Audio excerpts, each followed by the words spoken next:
আপনি উল্টায় দেন, তাহলে কি হয়ে যায়? হায় রে কপাল, কি বেকায়দা। অন্যান্য জাতিদের কথা বললামই না, একটা কথাই বললাম। আমার আল্লাহ সুবহানাল্লাহ, কি নাম, কি মজা! আল্লাহ আল্লাহ আল্লাহ, আল্লাহু আকবার, কি মজা! যত শোনা যায় ততই মজা লাগে। এই আল্লাহ রাব্বুল আলামিন হচ্ছেন এমন, লা তুদরিকুহুল আবসার ওয়া হুয়া ইউদরিকুল আবসার ওয়া হুয়াল লতীফুল খাবীর। কোন দৃষ্টি শক্তি তাকে আয়ত্তে আনতে পারে না, বরং সকল দৃষ্টি তার আয়ত্তের ভেতরেই রয়েছে। সুবহানাল্লাহ, তাকে কেউ দেখতে পারে না। তিনি সর্বশক্তিমান, তার কাইফিয়াত কি জানার দরকার নাই। তিনি আছেন, তিনি ছিলেন, তার সব আছে। চোখ আছে, হাত আছে, পা আছে, সবই আছে। কোরআন শরীফের মধ্যে এগুলি আছে, কিন্তু কি রকম আছে এই প্রশ্ন করা জায়েজ নাই। তার কাইফিয়াত ভিন্ন। আল্লাহ পাকের সব রয়েছে, তিনি সব দেখতে পাচ্ছেন। তিনি সমস্ত সৃষ্টিকুলের স্রষ্টা। বিশ্ব চরাচরের চারিদিকে অসংখ্য নিদর্শন আছে, যা চিন্তা করলে পরে আল্লাহ পাকের অস্তিত্বকে উপলব্ধি করা যায়। কিন্তু যারা পাগল, অর্থাৎ যাদের চিন্তা শক্তি কম, এত কিছু দেখার পরেও তাদের ইমানে, তাদের মাথার ভিতরে আল্লাহর অস্তিত্ব ঢোকে না। একজন বেদুইনকে জিজ্ঞাসা করা হলো, বেদুইন, বদবি, গ্রাম্য লোক, কলেজে পড়ে নাই, ইউনিভার্সিটিতে পড়ে নাই, সায়েন্স ল্যাবরেটরিতে রিসার্চ করে নাই, এমন একজন গ্রাম্য বদবিকে জিজ্ঞাসা করা হয়েছিল, আল্লাহর অস্তিত্বের প্রমাণ স্বরূপ তুমি কিছু বলতে পারো কিনা, আল্লাহ আছে নাকি? ওই গ্রাম্য লোক বললেন, ছাগলের ছোট ছোট পায়খানার বড়িগুলি, কি বলেন, ছাগলের পায়খানা ট্যাবলেটের মতো না, ক্যাপসুলের মতো। কোন জায়গায় ছোট্ট ছোট্ট ছাগলের বিষ্ঠাগুলি দেখলে পরে যে দেখে সে বুঝতে পারে এখানে ছাগলেরা থাকে। গাধার পায়খানার স্তূপ দেখলে পরে মানুষ বুঝতে পারে এখানে গাধারা বাস করে। পায়ের চিহ্ন দেখলে মনে করা যায় এখানে কোনো মানুষ হেঁটে গিয়েছিল।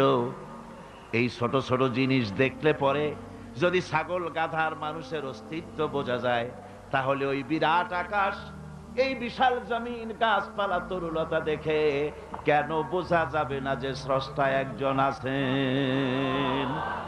আমার ভাইয়েরা, আল্লাহ পাকের পরিচয় দিতে গিয়ে কোরআন আবার বলে, আফালাম ইয়ানজুরু ইলাস সামাই ফাওকাহুম কাইফা বানাইনাহা ওয়া যায়্যানাহা ওয়া মা লাহা মিন ফুরুজ। তারা কি কখনো নিজেদের উপরে অধিষ্ঠিত, নিজেদের উপরে অবস্থিত ওই বিশাল আকাশের দিকে কি তাকায় দেখে না? কিভাবে আকাশটা আমি বানালাম, আর কি সুন্দর করে আকাশটারে আমি সাজায় দিলাম, এটা কি তারা দেখে না? যার ভিতরে কোনো ফাঁকা নাই, এত সুন্দর করে আকাশটারে বানালাম, ওই আকাশের দিকে কি তাকায় না? আকাশ নিয়ে কি চিন্তা ভাবনা গবেষণা করে না? আমার ভাইয়েরা, বহু লোক এমন আছে ওই আকাশের দিকে তাকায়। বিজ্ঞানীদের মধ্যেও এমন আছে, কেউ কেউ বলে আকাশ বলতে কোনো জিনিস নাই, অনেক দূর, তাই নীলা নীলা দেখা যায়, আকাশ বলে কোনো জিনিস নাই। নাউজুবিল্লাহ, বহুত দূরে, সেই জন্য ওইরকম দেখা যায়, আসলে কিছু নাই। আর সত্যিকারের বড় বড় বিজ্ঞানী যারা, তারা আকাশের অস্তিত্ব সম্পর্কে চিন্তা ভাবনা করে, তাদের চিন্তা এবং গবেষণায় এই জিনিস ধরা পড়ে যে নিঃসন্দেহে আকাশ বলে কিছু আছে। মহাশূন্য যারা গবেষণা করছে, চিন্তায় তারা হয়রান হয়ে যাচ্ছে, বিস্ময় হতবাক হচ্ছে। আল্লাহ পাক বলছেন, ওয়া মা লাহা মিন ফুরুজ, এর ভেতরে কোনো ফাটল নাই। আকাশ থেকে নিয়ে জমিন পর্যন্ত এই বিশাল মহাশূন্য, মহাশূন্য যারা গবেষণা করছে, আমেরিকায় এবার আমার অনেক লম্বা সফর ছিল, 11টা স্টেট সফর করলাম। তার ভিতরে হিউস্টন, যেখানে হচ্ছে মহাশূন্য গবেষণাগার এর প্রধান কেন্দ্র, হেড অফিস, অন্তত 3-4 দিন সময় হলে ভালো করে দেখা যায়। এত বড় বিশাল এরিয়া। আমার হাতে সময় ছিল 5 ঘন্টা। এই 5 ঘন্টায় যতদূর সম্ভব আমি দেখলাম, বিজ্ঞানীদের সঙ্গে যারা রিসার্চ করছে তাদের সঙ্গে আলোচনা করলাম। তারা বললেন, মহাশূন্য যতই দেখছি ততই বিস্ময়, হতবাক, বিমুখ হয়ে যাচ্ছে। এই যে পৃথিবী, এই পৃথিবীটা মহাবিশ্বের তুলনায় একটা মার্বেলের চাইতে বড় কিছু নয়। মার্বেল চেনেন তো? এই যে ছেলেরা রাস্তায় খেলাধুলা করে, এই পৃথিবীটা একটা মার্বেলের চাইতে বেশি কিছু নয়। মহাশূন্যের তুলনায়, মহাবিশ্বের তুলনায় বিশাল এই মহাশূন্যে রয়েছে গ্যালাক্সি। এক একটা গ্যালাক্সির ভিতরে, মিল্কি ওয়ের ভিতরে রয়েছে সহস্র সহস্র বিলিয়ন মিলিয়ন ট্রিলিয়ন তারকা। যেসব তারকা এত এত বড়, বিজ্ঞানীরা বলেছেন সূর্য তো পৃথিবীর চাইতে 13 লক্ষ গুণ বড়, কিন্তু এই রকম 1 থেকে 1.5 কোটি সূর্য খাইয়া হজম করে ফেলাতে পারে এরকম হাজারো তারকা মিল্কি ওয়ের মধ্যে আল্লাহ তৈরি করে রেখে দিয়েছেন। সুবহানাল্লাহি বিহামদিহি। এই মহাশূন্যের ভেতরে আল্লাহ পাক যে কত কিছু সৃষ্টি করে রেখেছেন, মানুষ ক্রমান্বয়ে তা দেখছে এবং অবাক হয়ে যাচ্ছে। বিজ্ঞানীরা চাঁদে গিয়েছেন, সেই চাঁদের থেকে মাটি আহরণ করে নিয়ে এসেছেন। সেই মাটি যেখানে রেখেছে সেখানে লেখা আছে টাচ মুন, চাঁদের মাটি স্পর্শ করো। আমি একটু হাত দিলাম, আমার কাছে মজাই লাগলো যে মরতে বসে আমি মহাশূন্যের চাঁদের মাটিতে হাত দিয়ে দেখলাম, ভালোই লাগলো। নীল আর্মস্ট্রং যে গাড়িটা নিয়ে চাঁদের উপরে ঘুরেছিলেন, সে গাড়িটাও সেখানে সংরক্ষিত রয়েছে। মাটির ভিতর থেকে সব রকমের খনিজ পদার্থগুলি আলাদা করে চাঁদের সলিড মাটি যেটা, সেই মাটিটা তারা গ্লাস দিয়ে বড় রকমের বক্স তৈরি করে ওর মধ্যে চাঁদের এনভায়রনমেন্ট, চাঁদের পরিবেশ তৈরি করে ওর ভিতরে টমেটো গাছ, ভুট্টা গাছ, ধানের গাছ লাগিয়েছে। আমি দেখে এসেছি গাছগুলির চারা এত বড় হয়েছে। ওরা এক্সপেরিমেন্ট করছে যে চাঁদের মধ্যে টমেটো চাষ করা যায় নাকি। আসলে এটা তো সম্ভব নয়, তবে চাঁদে যে মাটি আছে বিজ্ঞানীরা তা প্রমাণ করছেন। আর বিজ্ঞানীরা যত বেশি মহাশূন্য নিয়ে চিন্তা ভাবনা করছে ততই আকৃষ্ট হয়ে পড়ছে যে নিঃসন্দেহে কেউ আছেন, নইলে এই শৃঙ্খলাপূর্ণ অবস্থা চলতে পারে না। আল্লাহ রাব্বুল আলামিন বলেন, তিনি যে আছেন তার জাত, তার অস্তিত্বের প্রমাণ দিতে গিয়ে কোরআন বলে, ওয়াল আরদা মাদাদনাহা ওয়া আলকাইনা ফিহা রাওয়াসিয়া ওয়া আমবাতনা ফিহা মিন কুল্লি যাওজিন বাহিজ। আল্লাহ রাব্বুল আলামিন বলেন, আমি জমিনকে বিছায় দিয়েছি আর এর উপরে পাহাড় বিন্যস্ত করে দিয়েছি। জমিনটারে বিছায় দিলাম, জমিনটারে গালিচা বানায় দিয়েছি, জমিন বানায় তাতে আবার ঘাস বানায়েছি, সুন্দর করে গালিচার মতো কার্পেটের মতো সবুজ শ্যামল করে দিয়েছি। এরপরে এর উপরে পাহাড়গুলি দিয়া দিলাম, পাহাড় দিয়া জমিনকে টাইট করে দিলাম। তাবসিরাতান ওয়া যিকরা লিকুল্লি আবদিন মুনীব।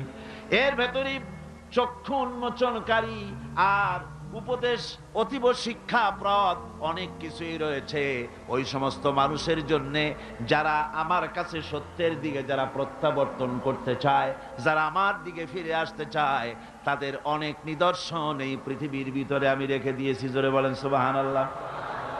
আল্লাহ পাক বলেন, দেখো এর প্রত্যেকটি জিনিস, প্রত্যেকটি পাতা, প্রত্যেকটি তৃণ, যা কিছু দেখতে পাও সব আল্লাহর সাক্ষী দিচ্ছে আল্লাহ আছেন। আল্লাহ পাক বলেন, একটু তাকাও উপরের দিকে। আওয়ালাম ইয়ারাউ ইলা তায়রি ফাওকাহুম সাফাতিন ওয়া ইয়াকবিদনা মা ইউমসিকুহুন্না ইল্লার রহমান। দেখে নাকি তারা পাখিটি কেমন লোক মেলি দুটি লঘু ডানা উড়িয়া বেড়ায় শূন্যের পরে, নাহি তার কোনো মানা। আবার সে কবু ডানা গুটাইয়া চলে, কিন্তু পড়ে না তবু। বলো কে বা তারে শূন্যে রাখিছে ভিন্ন সে এক প্রভু। লক্ষ্য করে দেখো না যে আকাশে মহাশূন্যে পাখিগুলি ওড়ে। একটু দেখো, মানুষ তো খায় জন্মের খাওয়া, শুধু খায়, চিন্তা ভাবনা করে না। একটু চিন্তা ভাবনা করো, একটু গবেষণা করো। পাখিগুলি উঠতে থাকে, উড়বার সময় ডানা এভাবে দোলায়, ঠিক না? আল্লাহ বলেন দেখো ডানা এভাবে দোলায়। আবার কোন সময় ডানা মুঠি দোলায় না, দুটি ডানা বডির সাথে লাগায় দিয়া সাঁ করে উড়ে যায়। আবার ডানা দোলায়, ডানা বন্ধ করে না, দোলায়ও না, দুটি ডানা প্লেনের ডানার মতো করে দিয়ে শূন্যের পরে উড়ে বেড়ায়। ডানা বন্ধ করে দিল, ঝোলানো বন্ধ করলো, অথচ আকাশ থেকে পড়ে গেল না পাখি। শূন্যের পরে কে রেখে দিয়েছে? আল্লাহ ছাড়া। জোরে কোন কে দিয়েছে? কে রাখলো? এই শীতের দিনে আমাদের দেশে অতিথি পাখিরা আসে, সাইবেরিয়ান দ্বীপপুঞ্জ থেকে আসে। একটু মাথা খাটা, কপাল ভালো হয়ে যাবে, কিসমত খুলে যাবে। কোথায়? সাইবেরিয়া। সাইবেরিয়া দ্বীপপুঞ্জ থেকে, সেইখান থেকে যখন এই শীতের মৌসুমে আমাদের দেশে বরফ পড়বে, প্রচন্ড ঠান্ডা আসবে, টেলিভিশন এবং রেডিওতে পাখিদেরকে কেউ শোনায় না।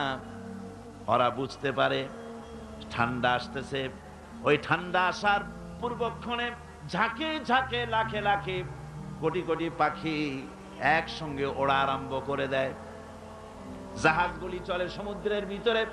নাবিকদের সঙ্গে আলোচনা করবেন, মেরিন বায়োলজি যারা পড়েছে তাদের সঙ্গে আলোচনা করবেন।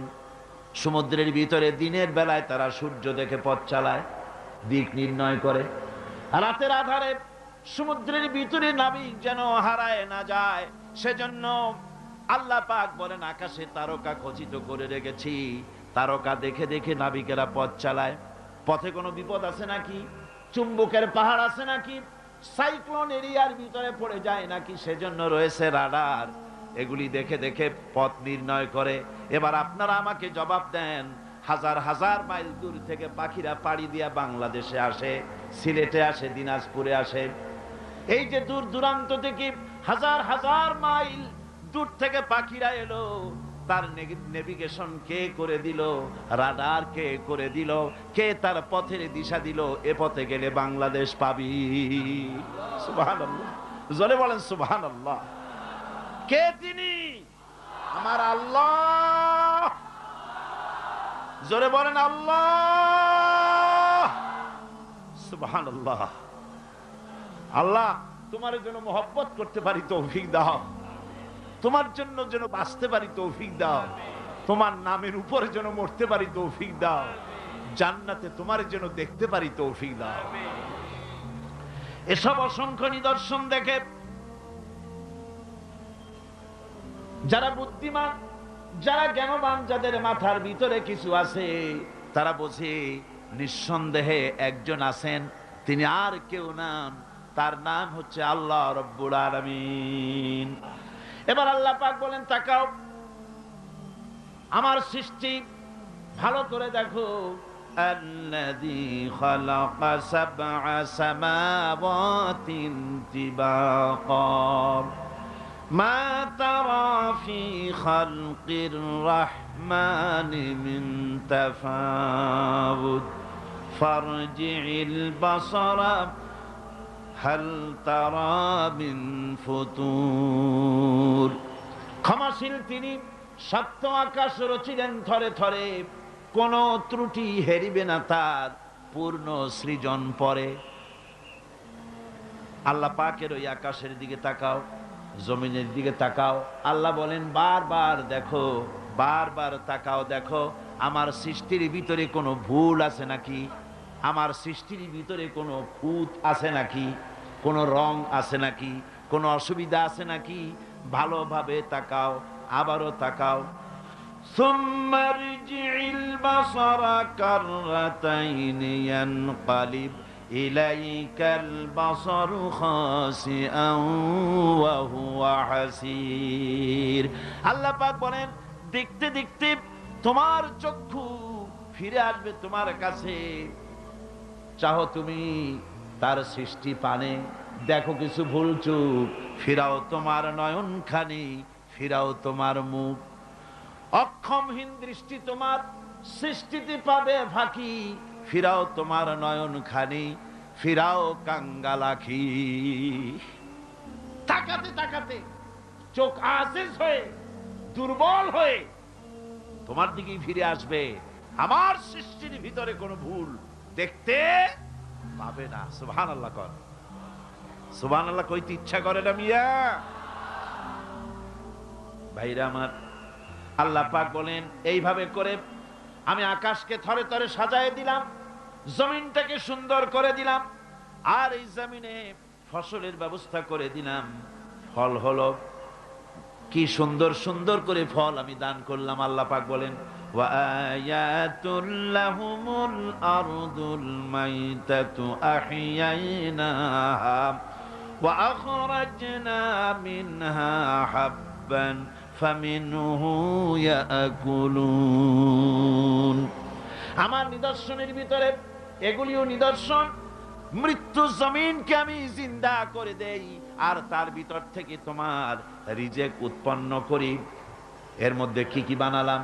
ওয়াজআলনা ফিহা জান্নাতিম মিন নাখিলিন ওয়া আ'নাবিন ওয়া ফাজ্জারনা ফিহা মিনাল উয়ুন। সুন্দর করে এই জমিনের উপরে মরা জমিনকে জিন্দা করে তাতে খেজুর বাগান লাগালাম, খেজুর দিলাম, আঙ্গুর দিলাম, বেদানা দিলাম, কত রকমের ফল ফলারি আমি সুন্দর করে দিলাম। জমিন থেকে ঝর্ণা ধারার পানি আমি উচ্ছারিত করে দিলাম। ليأكلوا من ثمره وما عملته أيديهم أفلا يشكرون। এই সমস্ত ফল তোমরা খাও, এবার বলো এর কোনো একটি ফল কি তোমার নিজের হাতের বানানো নাকি? তুমি বানাইছো? এই যে বেদানা, আঙ্গুর, আপেল যা কিছু খাও, কার বানানো? আফালা তাশকুরুন। এগুলো খাও, শুকর আদায় করো না। এগুলা খায় বান্দা ছাগলের মতো চাবায়, শুকর আদায় করে না। বাম হাত দিয়ে খায়, তাও ডান হাত দিয়েও খায় না।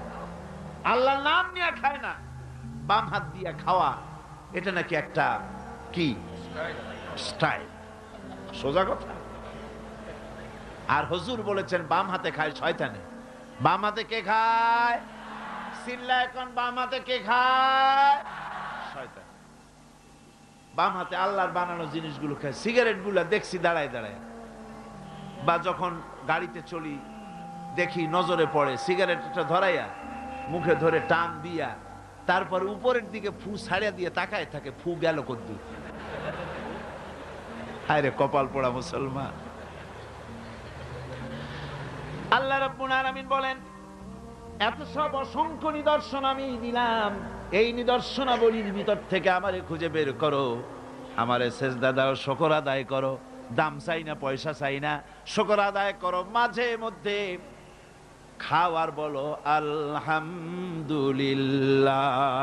পড়েন সবাই, আলহামদুলিল্লাহি রাব্বিল আলামিন। আল্লাহর প্রশংসা করো। এই যে শীতের দিন বাড়িতে পায়াস বানায় খাও। চট্টগ্রামে খায় না বুঝি? এটার কি পায়াস বলে না কি বলে? কি বলে? ওই যে রস দিয়া চাউল দিয়ে বানায় পায়েস বলে। হ্যাঁ, সুপ পিঠা, শীত পিঠা। না না, পিঠা আর পায়েস তো ভিন্ন জিনিস। আচ্ছা বানান, আপনারা যেরকম খুশি খান। এই যে পিঠাগুলি বানাচ্ছেন, পায়েস বানাচ্ছেন, খেজুর গাছ রস দেয়। রস দেয় কোথায়? গোড়ায়। গোড়ায় না আগায়? আগায়। মাথা কাটায় চিন্তা করুন, যে খেজুর গাছের মাথা কাটলে পরে ফোঁটা ফোঁটা পানি পড়ে কলসি ভিজে যায়, ভরে যায়। সকালবেলায় গ্লাস গ্লাস ঠান্ডার মধ্যে এই শরবতগুলি আল্লাহর বানানো, এই শরবত গিলে গিলে খায়। মিষ্টি পানি মাথায় পাওয়া যায়। যে খেজুর গাছের মাথায় এই মিষ্টি পানি পাওয়া গেল, ওই খেজুর গাছের গোড়া খুঁজতে খুঁজতে 3 মাইল নিচেও যদি যান, মাথা কাটলে যেমন রস পাওয়া যায়, 3 মাইল নিচে গেলে ওই রকম রস পাওয়া যায় নাকি? পাশে তেঁতুল গাছ, পাশে নিম গাছ, নিম গাছে তিতা ফল দিল, আরেকটা গাছে কষ ফল দিল, আর পাশে খেজুর গাছ মিষ্টি পানি আল্লাহ বানায়া দিলেন। আবার নারকেল গাছ বানায় দিলেন। নারকেল গাছের 30 হাতের মাথায় ডাবের ভিতরে আল্লাহ মিশ্রি যেন শরবত বানায় দিলেন। বান্দারে খালি শরবত খাইয়া পেট ভরবে না, এই জন্য ডাবের ভিতরে তোর জন্য হালুয়া রুটিও বানায়া রাখছি। এরপরেও যদি বলে আল্লাহ নাই, আহা, এরে বুঝাবার কোন উপায় নাই। আল্লাহ হেদায়েত করুন, কোন আমিন। মহান আল্লাহ রাব্বুল আলামিন বলে, বান্দারে দুগ্ধ পোষ্য, দুধ প্রদানকারী, দুগ্ধ দানকারী চতুষ্পদ জন্তুর ভিতরে আমি আল্লাহ রাব্বুল আলামিনের নিদর্শন আছে, উপদেশ আছে তোদের জন্য। ওয়া ইন্না লাকুম ফিল আনআমি লাইবরা নুসকিকুম মিম্মা ফি বুতুনিহি মিন বাইনি ফারসিন ওয়া দামিন লাবানান খালিসান সাইগান লিশারিবিন। চতুষ্পদ জন্তুর ভিতরে আমি আল্লাহর নিদর্শন আছে, তোমার শিক্ষা আছে। চতুষ্পদ জন্তুর দিকে তাকাও। তোমার বাড়ির গাভী আর তোমার বাড়ির ছাগলে খায় কি?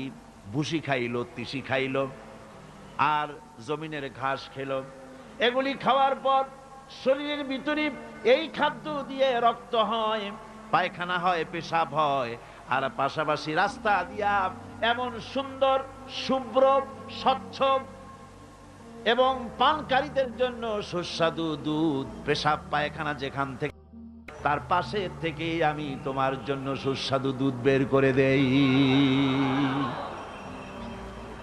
এগুলো দেখো কি বোঝো না যে নিশ্চয়ই কেউ একজন আছে?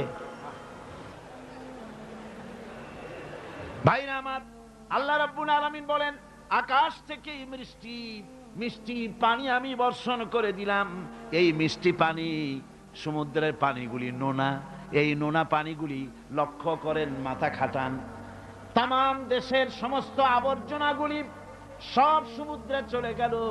আবর্জনাগুলি আল্লাহ নষ্ট করে দিলেন, পানিকে স্বচ্ছ করে দিলেন। নোনা পানি আকাশে উঠে গেল বাষ্পের আকারে, সেখান থেকে বৃষ্টি হলো। নোনা বর্ষিত হলো না মিষ্টি হলো? কন জোরে কন, কি হলো? আল্লাহ পাক বলেন, শোনো, লাউ নাশাউ জাআলনাহু উজাজান ফালাউলা তাশকুরুন। আমি ইচ্ছে করলে এই পানিকে নোনা অবস্থায় নাজিল করে দিতে পারতাম, জমিনের ফসল নষ্ট হয়ে যেত। আমি নোনা পানিকে মিষ্টি করে বর্ষণ করলাম, এই পানি পান করে কেন আমার শুকর আদায় করো না? এ পানি পান করো আর আমার শুকর করো। পড়ো, আলহামদুলিল্লাহি রাব্বিল আলামিন। আমার বন্ধুগণ, কেউ কেউ বলতে পারে, আল্লাহ যদি বৃষ্টির পানি যদি না দেন আমার কি অসুবিধা, আমার জমিনের ফসলের কি অসুবিধা, আমার খালে পানি, আমার বিলে পানি, আমার হাওড়ে পানি, আমার পুকুরে পানি, আমার কুয়ায় পানি, আল্লাহ বৃষ্টি না দিলে কি হবে? আল্লাহ পাক বলেন, শোনো কি হবে। কুল আরাআইতুম ইন আসবাহা মাউকুম গাওরান ফামান ইয়াতিকুম বিমাইম মাইন। বলো দেখি, সবে শুকাইয়া যদি যায় এই জমিনের পানি, তাহলে হেথায় তটনির ধারা কে দিবে সবারে আনি?